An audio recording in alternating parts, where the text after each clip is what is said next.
नमस्कार. मी तेजस्विनी अविनाश जाधव. आयुष्याचा खेळ यावर काही शब्द लिहिले आहेत, ते सादरीकरण करते. कवितेचं नाव आहे आयुष्याचा खेळ. का जीवघेणा खेळ झाला, माणसानेच माणुसकीचा घात केला. पैशाच्या हव्यासापोटी मानव बेधुंद होत गेला. मुलीबाळींसाठी असुरक्षिततेचा वणवा पेटत गेला. माणसानेच माणुसकीचा घात केला. कधी समाजकारण तर कधी निखारांचे राजकारण.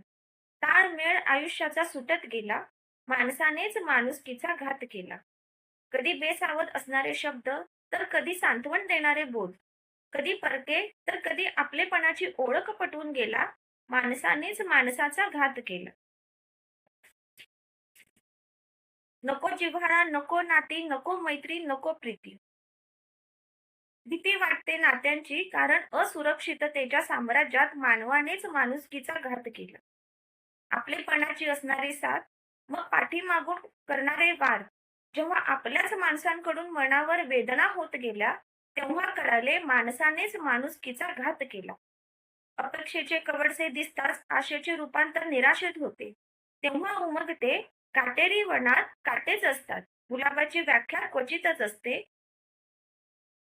म्हणूनच हळूवार शब्द हेच सांगून जातात, मानवानेच माणुसकीचा घात केला. कोण स्पर्धी, कोण प्रतिस्पर्धी, सगळे आपलेच. विसंगती फक्त विकृती बनत जाते, तेव्हा कळते मानवानेच माणुसकीचा घात केला. आता ध्येय, निष्ठा, स्वप्न एकाच गोष्टीची. विकृतीचा विनाश, मग एकच न्यारा. तिरंगा हमारा सबसे प्यारा. जय हिंद. धन्यवाद.